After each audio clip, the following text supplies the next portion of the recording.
የሚፈተሸው ውስጥ ነው። ወሁሲለ ማ ፊ الصدور ነው የሚለው አላህ። ውስጥ ተገልጦ ይታያል ነገር።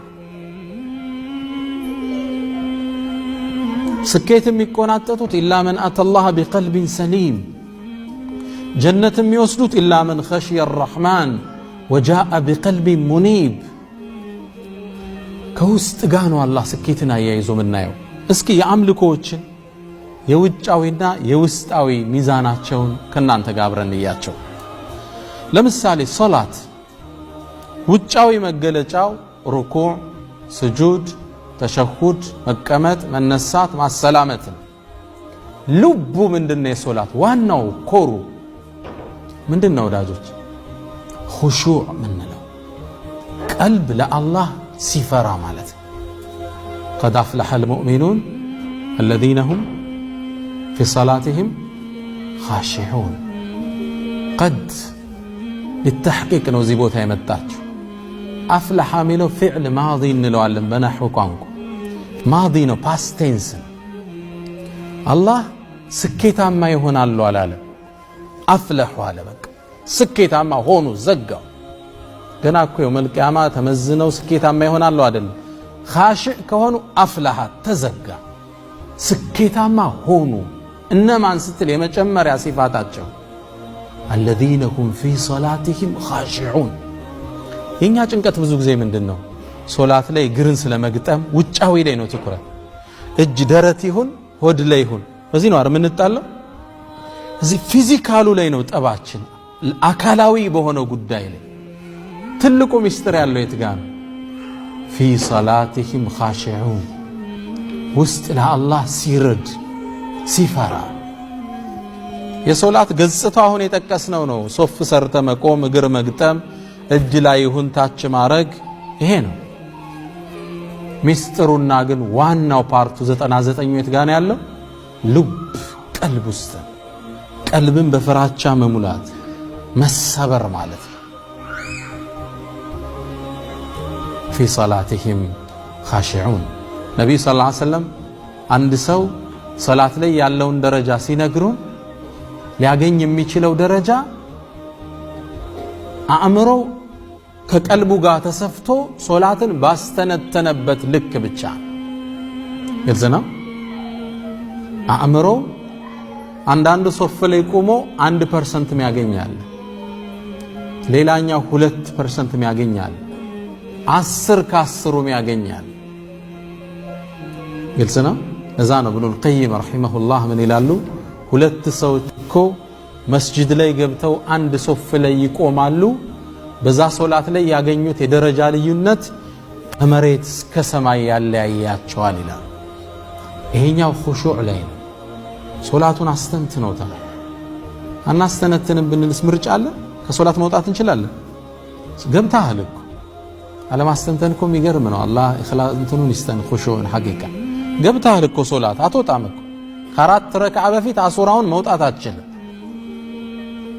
ማይቀርልህ ነገር ለምን አስተንተን አትሰግደውም? ኹሹዕ የጠፋ እሱ ጋር ትኩረት አልሰጠም። አንዴ ይባላል አንድ ኢማም ከሰለፎች ውስጥ መስጂድ ኢማም ናቸው፣ ሊያሰግዱ ገቡ። ማሰገድ ጀመሩ አላሁ አክበር ብለው። እርሳቸውን አጋጣሚ ወደዛ ሰፈር ሊጎበኙ የሄዱ ዛካዊ ሰፈር 3 ወጣቶች አሉ። ተጅዊድ አቀራራቸው ፐርፌክት ነው። መስጂድ ገቡና ተከትለው ሰገዱ። ያን ሰፈር አያውቁትም። ሲሰግዱ ኢማሙ ሲያሰግዱ ትልቅ ሸኽ ናቸው፣ ግን ተጅዊዳቸው ደካማ ነበር። አንደበታቸው ብዙ አይሰማ እና እንደምንም አድርገው ሶላቱን ሲያሰግዱት እነዛ ሰዎች ሶላት ላይ ሆነ ወጣቶቹ ተሳቀቁ። እንዴት አይነት አቀራረብ የሚቀሩት? ምን አይነት ሶላት ነው? እየተቿቸው ሶላትን ጨረሱ።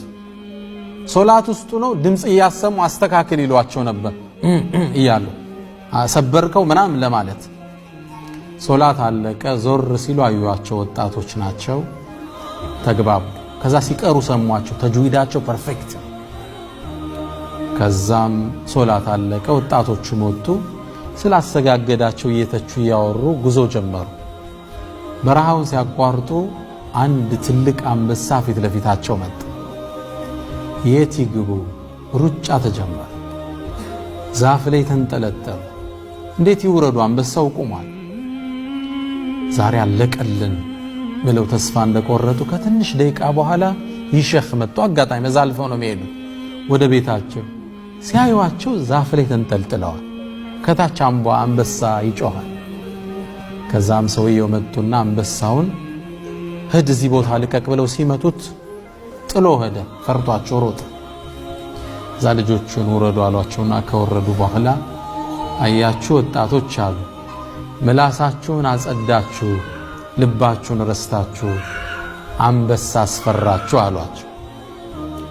እኛ ልባችን አጸዳን፣ ምላሳችን ቢወላገድም አንበሳ ፈራና አሏቸው። ግልጽ ነው። ምላስ አይጽዳ እያልን አይደለም መልእክቱ። ትልቁ ትኩረት ግን ለውስጥ ይሰጥ። ሶላት ላይ ስናስብ ኹሹዕ፣ ጾም እንምጣ። የጾም ከምግብ መከልከል ከሚያስፈጥሩ ነገር መራቅ ነው አይደል? ውጫዊ ህግጋቱ፣ ውስጣዊ ማንነቱ ደግሞ ለዓለኩም ተተቁን፣ አላህን ፍራቻ ማዳበር ማለት ነው። ሐጅን እንውሰድ። ጠዋፍ ማድረግ፣ ሰዕይ ማድረግ፣ አረፋ መቆም፣ ይሄ የውጫዊ ዒባዳው። የውስጣዊ መልእክቱ ግን ተዕዚም ሸዓኢርላህ፣ የአላህን ሸዓኢር የአላህን ትልቅነት አስቦ ውስጥ አግዝፎ ማሳለፍ ማለት ነው። ሐጅ ስንል ዱዓን እንውሰድ። ዱዓ አካላዊ መገለጫው ምንድነው? እጅን ቂብላን መቀጣጨት፣ ከቻልነ ውዶ ማድረግ፣ ቀድመን ወደ ቂብላ መዞር፣ እጅን ማንሳት፣ አላህን በጥሩ ቃላቶች መማፀን ነው። ይሄ ላያዊ ውጫዊ የዱዓ መገለጫ ነው።